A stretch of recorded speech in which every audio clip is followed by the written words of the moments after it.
تو اس میں بھی منتقل فرمائیں گے انشاءاللہ۔ بہت اختصار کے ساتھ ایک دو باتیں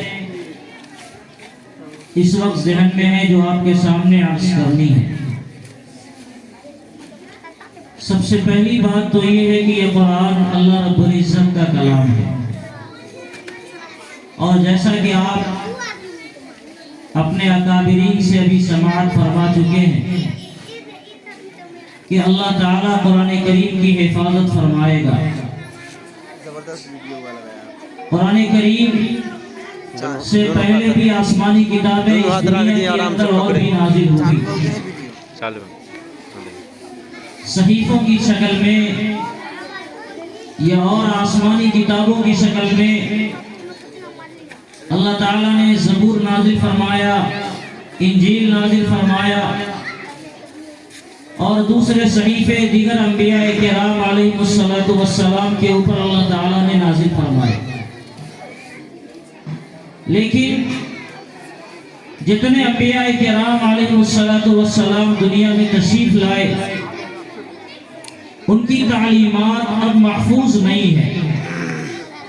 ہمیں یہ تو پتا ہے کہ اللہ تعالیٰ نے آسمان سے توریت کو نازل فرمایا تھا، انجیل کو نازل فرمایا تھا، زبور کو نازل فرمایا تھا، لیکن پوری دنیا کے چپے چپے میں آپ تلاش لیجئے، انجیل کا ایک نسخہ آپ کو نہیں ملے گا،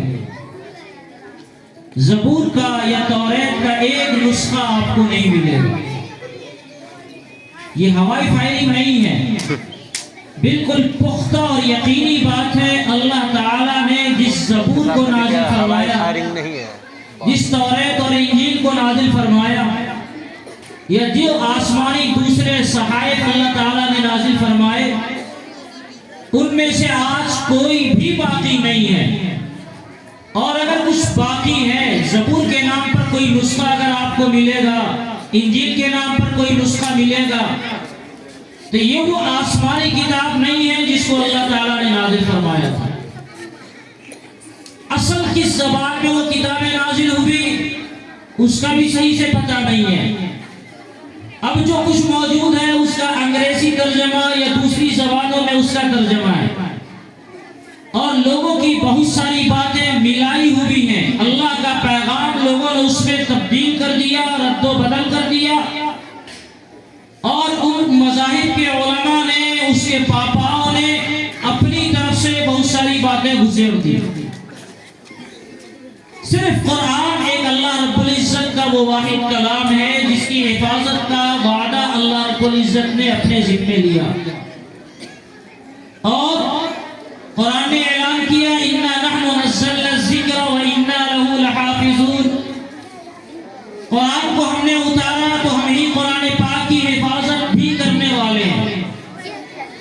جناب رسول اللہ صلی اللہ علیہ وسلم کی مدت رسالت و نبوت صرف 23 سال رہی، اس کے بعد آپ اس دنیا سے پردہ فرما گئے، لیکن اللہ تعالیٰ نے قرآن کی حفاظت کا جب وعدہ فرمایا تو اس کی حفاظت کا انتظام بھی اللہ تعالیٰ نے فرمایا۔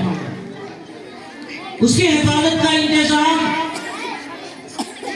اللہ نے اپنی قدرت کے ذریعے اس طرح فرمایا کہ اس کے الفاظ کے بھی یاد کرنے والے، اس کے معنی اور مفاہیم کی بھی حفاظت کرنے والے، اس کے اسلوب کی بھی حفاظت کرنے والے، اس کے ایک ایک علم اور ایک ایک نقطے کی حفاظت کرنے والے اللہ تعالیٰ نے پوری دنیا کے اندر اتنی بڑی تعداد میں پیدا فرمائے جس کا احاطہ اور شمار دشوار ہو گیا۔ 1400 سال قرآن کریم کے نازل ہوئے ہو گئے۔ پوری دنیا میں آپ کہیں بھی چلے جائیں، افریقہ کا علاقہ، امریکہ کا علاقہ، یورپ کا علاقہ، ہندوستان کا علاقہ یا اور دوسرے ممالک کا علاقہ، دنیا کے ساری چیزیں آپ کو الگ ملیں گی، وہاں کی تہذیب الگ ملیں گی، زبان الگ ملیں گی، انسان کے قد و قامت آپ کو الگ ملیں گے، رنگ و نسل کا اختلاف ہوگا، لیکن کسی بھی دنیا کے کسی بھی علاقے کے مسلمان کو آپ کھڑا کر کے کہیں کہ سورہ فاتحہ پڑھیے تو ہر بندہ پڑھے گا الحمدللہ رب العالمین۔ کسی کو کہیے قل اعوذ برب الناس پڑھے تو ہر بندہ قل اعوذ برب الناس ہی پڑھے گا، اس کے علاوہ کچھ دوسرا نہیں پڑھے گا۔ یہ نہیں کہ ہندوستان میں سورہ ناس قل اعوذ برب الناس کے پڑھی جاتی ہے اور عرب میں کسی اور دوسرے عنوان سے پڑھی جاتی ہے، ایسا آپ کو کہیں نہیں ملے گا۔ قرآن کریم کا نقطہ بھی، اس کا ایک ایک حرف بھی، اس کے اعراب بھی، اس کے اعداد بھی اللہ تعالیٰ نے محفوظ کر دیے، اور اتنی بڑی تعداد اللہ تعالیٰ نے انسانوں میں پیدا فرمائی ہے کہ جس کا احاطہ آپ کرنا چاہیں تو نہیں کر سکتے۔ چھوٹا بچہ پیدا ہوتا ہے اور 4 مہینے میں قرآن پاک کو محفوظ کر لیتا ہے۔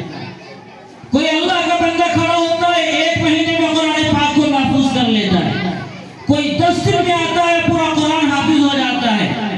حتیٰ کہ جو کتابوں میں جو کچھ موجود ہے، جو تاریخ محفوظ ہے، اس کے حساب سے 3 دن میں بھی ایک بندہ حافظ قرآن ہوا ہے۔ 10 دن میں ایک دن میں 10 پارے بندے نے حفظ کیے اور 3 دن میں پورا قرآن کریم اس نے اپنے سینے میں محفوظ کر لیا۔ انسان کے بس کا روک نہیں تھا، اللہ رب العزت کی قدرت تھی۔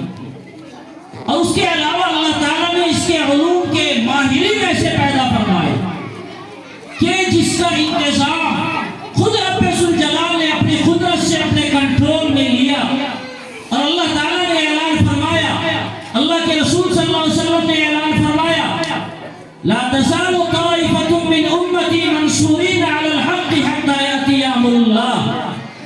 قیامت کے آنے تک اس امت میں جماعت ایسی رہے گی جو حق کے اوپر غالب ہوگی اور دنیا کی طاقتیں اسے زیر نہیں کر سکتی۔ وہ ایسی جماعت ہوگی جو قرآن کریم کی حفاظت کرنے والی ہوگی، ایسی جماعت ہوگی جو قرآن کریم کے اوپر جو حملے ہوں گے اور اس کے روشن چہروں کو اگر داغدار کرنے کی کوشش کی جائے گی تو یہ جماعت قرآن کریم کے لیے سد راہ بنے گی اور سارے حملوں کا مقابلہ کر کے ہر طرح کے فتنوں سے قرآن کریم کو محفوظ رکھے گی۔ اور ہمیشہ پوری دنیا کے تمام علاقوں میں ایسی جماعتیں آپ کو ملیں گی۔ یہاں بھی ایک جماعت بیٹھی ہوئی ہے جو قرآن کریم کی حفاظت کے لیے جس نے اپنی زندگی وقف کر رکھی۔ اگر یہ بھی چاہیں تو یہ دنیا کمانے کے لیے اپنے آپ کو لگا دیں اور یہ بھی لاکھوں کی تعداد میں کمائیں، لیکن نہیں، انہوں نے اپنی زندگیوں کو حفاظت قرآن کے لیے وقف کیا۔ 10,000 15,000 8,000 6,000 جو انسان کا جیب خرچ ہے، اس معمولی مقدار کے اوپر یہ بندے اپنی پوری زندگی بتا رہے ہیں اور قرآن کریم کی حفاظت میں اپنے آپ کو لگائے ہوئے۔ میں ایک خاص نقطے کی طرف اشارہ کرنا چاہتا ہوں۔ اللہ رب العزت نے اپنے حبیب کو یہ تعلیم دی، یا ایھا الرسول بلغ ما انزل الیک من ربک فإن لم تفعل فما بلغت رسالته واللہ یعصمک من الناس۔ حضور علیہ السلام کو یہ تعلیم ہے کہ قرآن کا پیغام آپ دنیا والوں میں پہنچائیں اور اللہ آپ کی حفاظت فرمائے گا۔ قرآن کی حفاظت کا ذمہ اللہ نے لیا اور صاحب قرآن کی حفاظت کا بھی ذمہ اللہ رب العزت نے اپنے ذمہ لیا۔ اللہ رب العزت نے جناب رسول اللہ صلی اللہ علیہ وسلم کو فرمایا، واللہ یعصمک من الناس۔ اے نبی، آپ کو ڈرنے کی ضرورت نہیں ہے، آپ کو پریشان ہونے کی ضرورت نہیں ہے، آپ کو گھبرانے کی ضرورت نہیں ہے، حالات سے کسی طرح فکر مند ہونے کی ضرورت نہیں ہے۔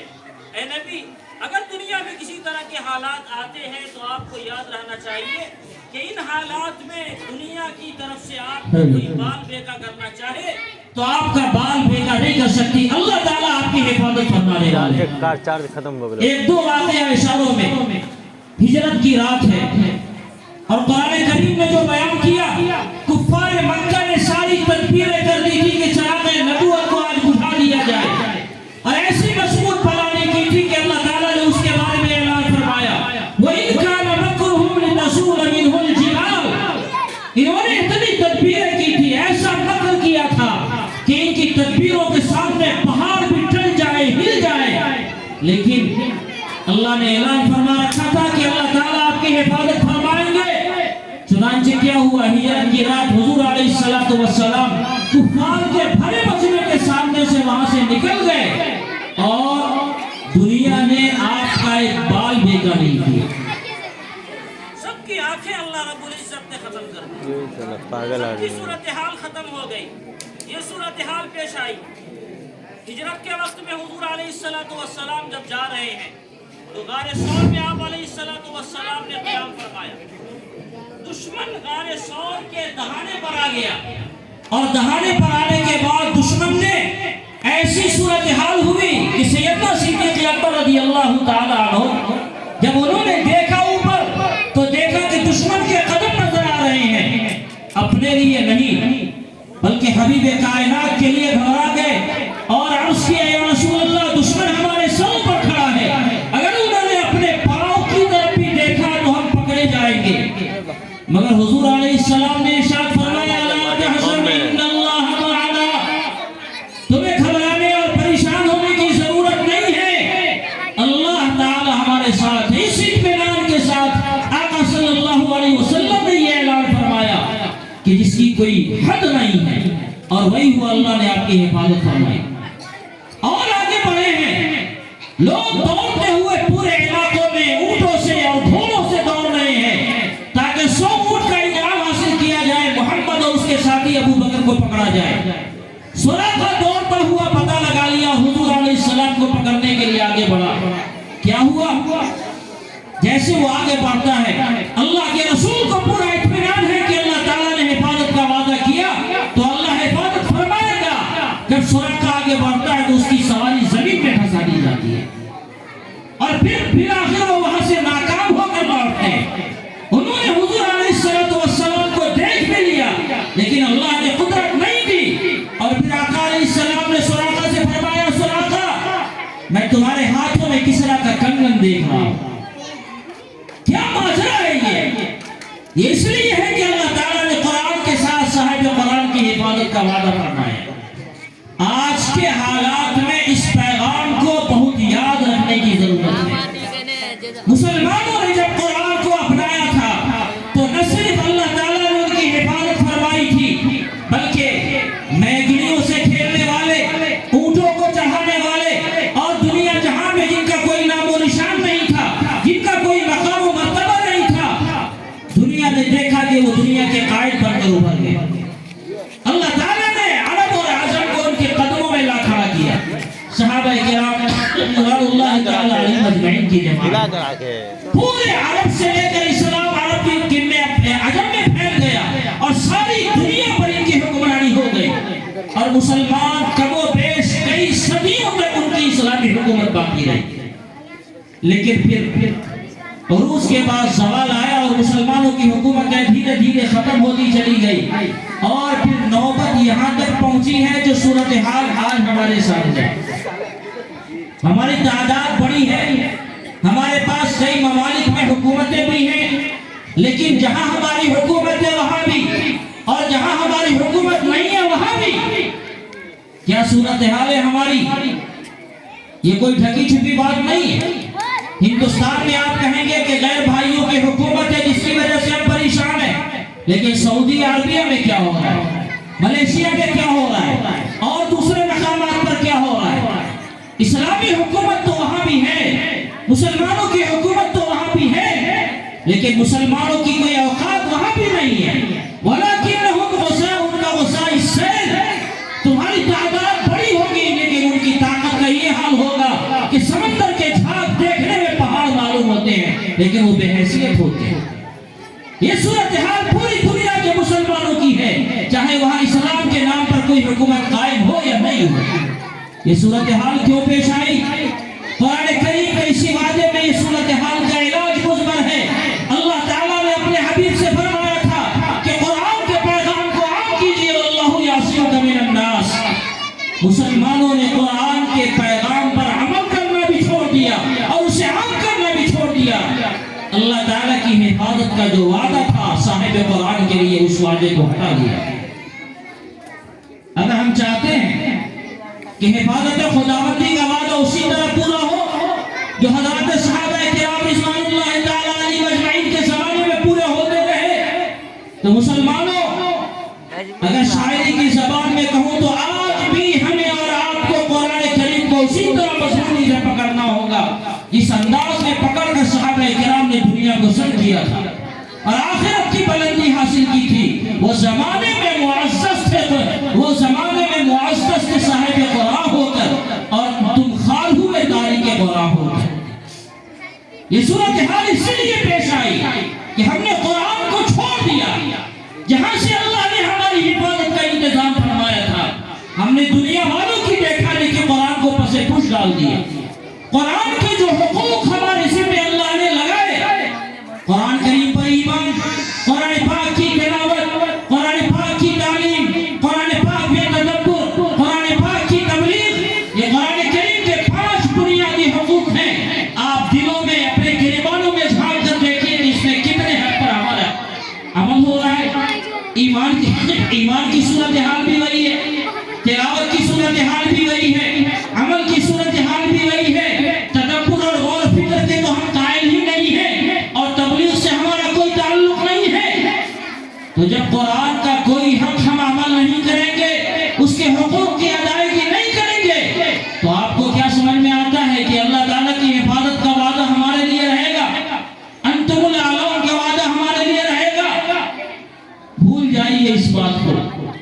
اس لیے پہلی بات تو یہ یاد رکھیے کہ قرآن سے اپنا رشتہ ہم جوڑ لیں.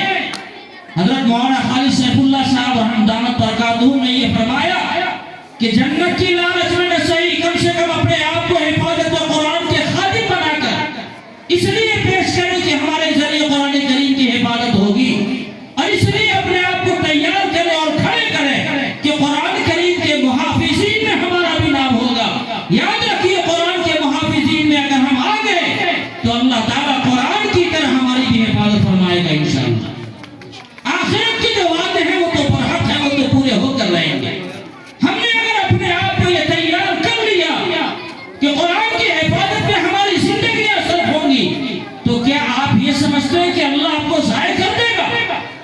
یہ نہیں ہو سکتا ہے کہ کوئی قرآن کی حفاظت کے لیے کھڑا ہو جائے اور اللہ تعالیٰ اسے ضائع فرما دے. نہیں ہو سکتا کوئی قرآن کی حفاظت کے لیے کھڑا ہو جائے اور اللہ تعالیٰ اس کی دنیا کو خراب کر دے. نہیں ہو سکتا ہے. آپ کے یہاں اگر دعوت ہوگی اور ایک بندہ آپ کا کام کرتا ہے تو اس کا ہم خیال رکھتے ہیں. ایک بندہ مہمانوں کو کھلانے میں لگا ہوا ہے تو ہم کہتے ہیں کہ بھائی فلاں صاحب کے یہاں کھانا بھجوا دو. فلاں صاحب سے کہتے ہیں بھائی صاحب آپ پہلے کھا لیجئے. کیوں؟ وہ ہمارا خیال رکھتا ہے.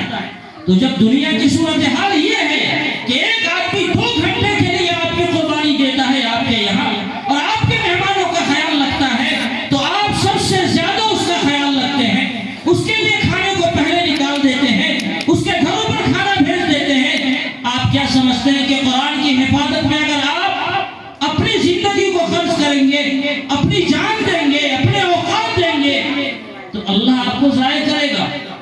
اللہ فرشتوں سے فرمائیں گے دیکھو میرا یہ بندہ قرآن کی حفاظت کے لیے تیار ہوا ہے، اس نے دنیا کو قربان کیا. میرے فرشتوں گواہ رہنا، میں نے اس کی دنیا برباد ہونے دوں گا اور میں اس کی آخرت برباد ہونے دوں گا.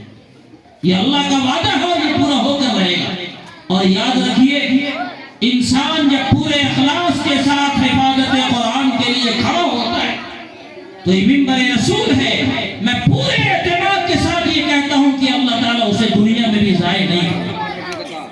شرط یہ ہے کہ اخلاص کے ساتھ قرآن کی خدمت کے لیے اور قرآن کی حفاظت کے لیے اپنے آپ کو تیار کریں. ہاں کبھی ایسا ہوگا کہ ٹھوکنے بجانے کے لیے آپ کے ساتھ حالات آئیں گے. امتحان تو ہوتا ہے، نہیں ہوتا ہے؟ امتحان ہوتا ہے. کھڑے کھوٹے کو پہچاننے کے لیے کچھ نہ کچھ کیا جاتا ہے. شیخ الحدیث حضرت مولانا مفتی سعید صاحب رحمۃ اللہ علیہ ہم لوگوں کے ترمذی کے درس میں انہوں نے فرمایا تھا، اور یہ بات اتفاق سے میں نے اپنے 2 استاد سے سنی. ایک تو حضرت مفتی سعید صاحب رحمۃ اللہ علیہ سے، جب آدمی دین کی خدمت کے لیے اپنے آپ کو وقف کر دیتا ہے تو چند سال، اور اس چند سال کی مدت انہوں نے بتائی 10-12 سال، اللہ تعالیٰ اس کا امتحان لیتے ہیں. اور جب وہ 10-12 سال امتحان میں کامیابی کے ساتھ اترتا ہے تو اللہ تعالیٰ دنیا کی فراخی بھی اسے عطا فرما دیتے ہیں. انہوں نے اپنی مثال دی کہ شروع میں ہمارا یہ حال تھا، اتنی کم تنخواہ تھی کہ 20 تاریخ تک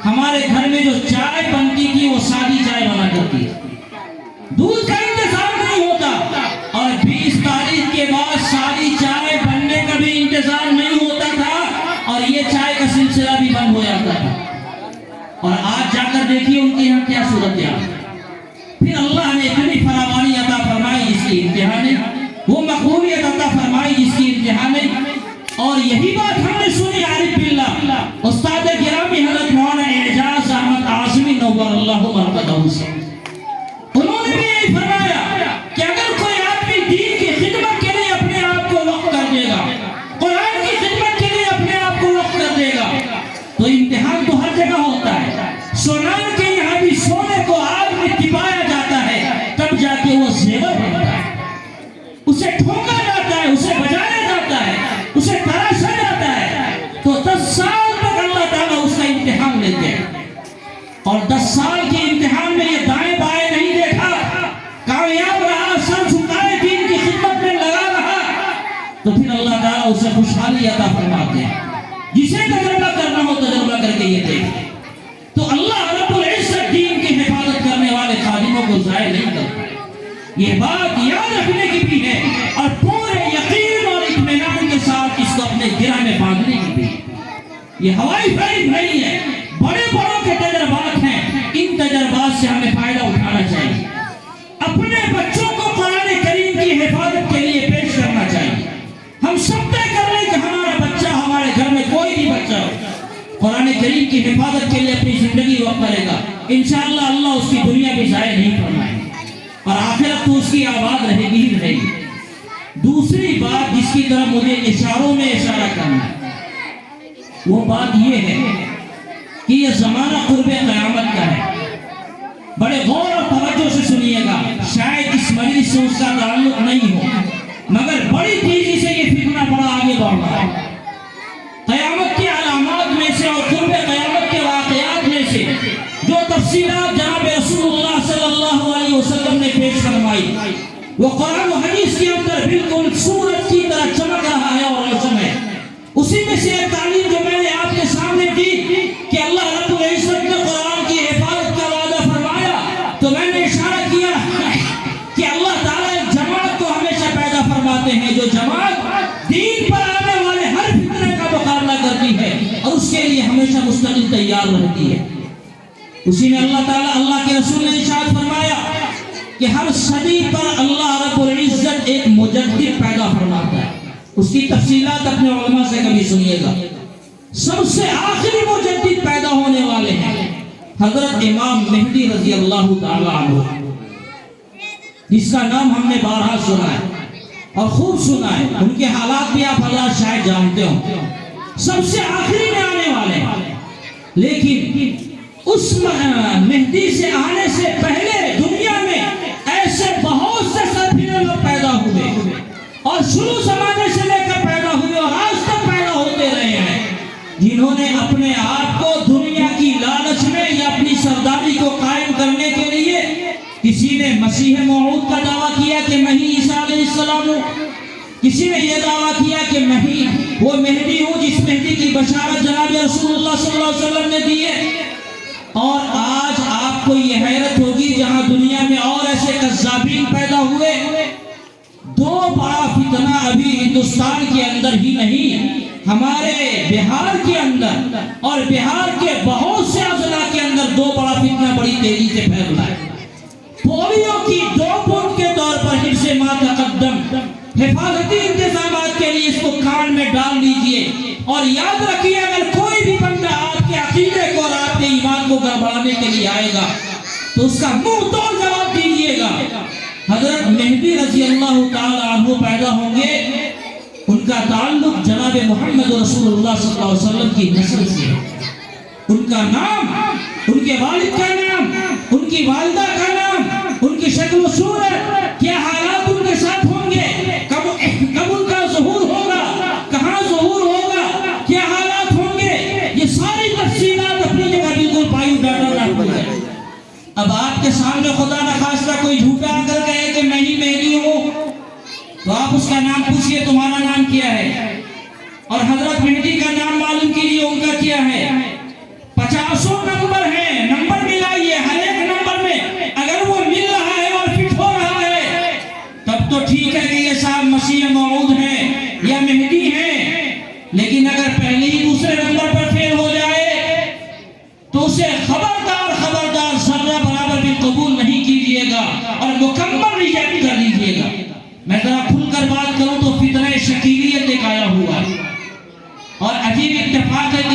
خبیث شکیل، اللہ اسے ہدایت دے، توبہ کی توفیق دے، اپنے دربھنگہ ہی کا رہنے والا ہے، جس نے پوری دنیا کے اندر ایک فتنہ پھیلا رکھا ہے، خاص طور سے ہندوستان پاکستان کے اندر اس کا فتنہ بڑی تیزی سے پھیل رہا ہے۔ اس نے اپنے آپ کے بارے میں بہت سارے دعوے کیے کہ میں ہی مہدی ہوں یا میں ہی عیسیٰ مسیح ہوں۔ خبیث کا نام پہلے نمبر پر فیل ہو جاتا ہے، اس کا نام شکیل ہے، یہ پیدا ہوا دربھنگہ میں، اس کے باپ کا نام کچھ اور ہے، اور حضرت مہدی جو تشریف لائیں گے ان کا نام محمد ہوگا، ان کے والد کا نام عبداللہ ہوگا، ان کی والدہ کا نام آمنہ ہوگا، اور وہ جناب رسول اللہ صلی اللہ علیہ وسلم کے حضرت فاطمہ رضی اللہ تعالیٰ عنہ کی نسل سے ہوں گے۔ لیکن کہیں سے میل نہیں کھاتا۔ لیکن بے وقوفوں کی دنیا میں کمی نہیں ہے، جاہلوں کی کمی نہیں ہے، اور ایسے لوگ بھی ہیں جو ان کو بڑی تعداد میں ماننے والے ہیں، اور ان کی شکل و صورت ہمارے آپ کی طرح داڑھی کرنے والی ہے۔ بظاہر وہ قرآن پاک کی تبلیغ کرتے ہیں، بظاہر لوگوں کو نماز کی طرف بلاتے ہیں، لیکن اندر سے وہ شکیلیت سے متاثر ہوتا ہے۔ کوئی بھی بندہ اگر ہمارے اور آپ کے پاس آئے تو کان کھول کر سن لیجئے کہ سب سے پہلے تو اس کی اچھی طرح مرمت کر لیجئے گا، اور پھر اس کا کوئی دوسرا علاج کیجئے گا۔ خبردار کوئی اس فتنے کا شکار نہیں ہو۔ دوسرا بڑا فتنہ بھی پیدا ہو رہا ہے، گوہر شاہی کا فتنہ، اور مجھے کئی ایسے افراد کو بھی میں جانتا ہوں اپنے لوگوں میں سے جو اس فتنے کا شکار ہو چکے۔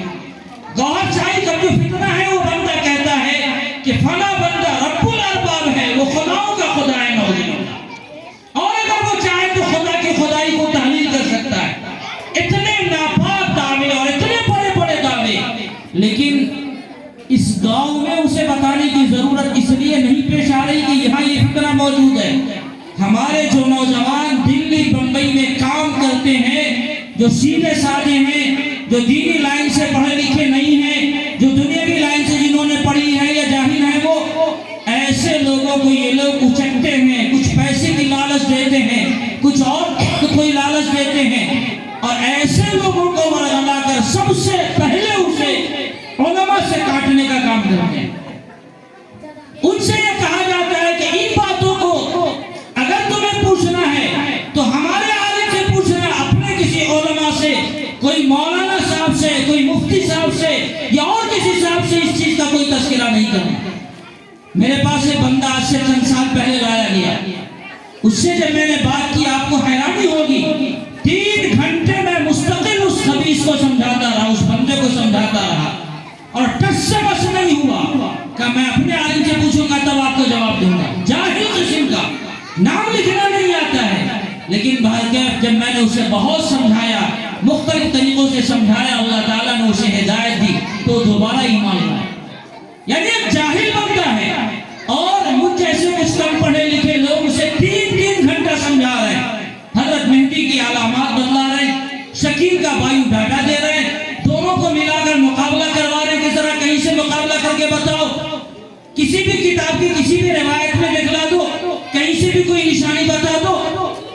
لیکن ان کو ایک ہی تعلیم دی گئی ہے کہ کسی عالم کی بات نہیں سننا ہے، جو کچھ ہم کہیں، جو کچھ یہاں سے ڈائریکشن ملے اسے سننا ہے۔ تو میں پوری ذمہ داری کے ساتھ آپ حضرات سے خاص طور سے گزارش کرتا ہوں کہ اگر ہمارا کوئی نوجوان باہر رہتا ہے، اگر کسی باپ کا بیٹا باہر رہتا ہے، تو صرف اسی کی فکر نہیں کیجئے کہ آپ کے بیٹے نے ہمیشہ ہر مہینے 10,000 20,000 روپے آپ کو بھیج دیے، بلکہ اس کی بھی فکر کیجئے کہ اس کا ملنا جلنا، اس کا ساتھ کن کے ساتھ ہوتا ہے، کہیں وہ کسی سے متاثر تو نہیں ہو رہا ہے۔ ایسے لوگ مدھوبنی کے اندر بھی پائے جا رہے ہیں، دربھنگہ کے اندر بھی پائے جا رہے ہیں، سمستی پور، مظفر پور اور دوسرے علاقوں میں بھی پائے جا رہے ہیں، جہاں یہ صورتحال ہے کہ لوگ بڑی تیزی سے اپنی جہالت کی وجہ سے اس فتنے سے متاثر ہوتے ہیں۔ اللہ تعالیٰ اس فتنے سے ہم سب کی حفاظت فرمائے۔ چوکنا رہنے کی ضرورت ہے، رہیں گے نہیں انشاءاللہ۔ سب سے پہلے ہماری ذمہ داری ہے اپنے ایمان کی حفاظت کریں، یہ ہماری ذمہ داری ہے، نسلوں کی ایمان کی حفاظت کریں۔ اپنے بال بچوں کو اگر باہر بھیجیں تو ان سے کہیں میرے بیٹے آپ کو فلاں عالم سے ہمیشہ رابطہ میں رہنا ہے۔ کسی اپنے قریب کے جاننے والے کسی عالم سے پوچھ لیجئے، میرا بیٹا بمبئی میں فلاں مقام پر آتا ہے، وہاں کس سے رابطہ رکھے۔ یہ آج کل تو فون کا زمانہ ہے، کہہ دیجئے فلاں عالم سے آپ کو ہمیشہ رابطے میں رہنا ہے، ہفتہ دو ہفتہ میں سلام کلام کر لینا ہے، آتے ہوئے ملاقات کر لینی ہے۔ تو جب آپ کا رابطہ دارالعلوم صدیقیہ سے، یہاں کے اساتذہ سے، یہاں کے علماء سے، اپنے مقامی علماء سے، ذمہ دار علماء سے اگر آپ کا رابطہ ہوگا تو انشاءاللہ فتنے آپ کی طرف نہیں آئیں گے۔ اور اگر آپ کا رابطہ علماء سے کٹا، مدارس سے کٹا، قرآن سے آپ کا رابطہ کٹا، سنت سے آپ کا رابطہ کٹا، تو شیطان اتنی تیزی سے آپ کو اچکے گا کہ آپ کو پتہ بھی نہیں چلے گا، اور جب آپ کو اندازہ ہوگا تو اتنی تاخیر ہو جائے گی کہ وہاں سے واپس آنا آپ کے لیے انتہائی مشکل ہوگا۔ بہرکیف یہ کچھ باتیں تھیں، دو باتیں جو سرسری طور پر میں نے آپ سے عرض کی ہیں۔ اللہ تعالی ہم سب کو کہنے سننے سے زیادہ عمل کی توفیق عطا فرمائے۔ اللہ تعالیٰ اس بیٹھنے کو قبول فرمائے۔ اللہ تعالیٰ ہم سب کو قرآن کریم کی خدمت کے لیے تاحین حیات قبول فرمائے۔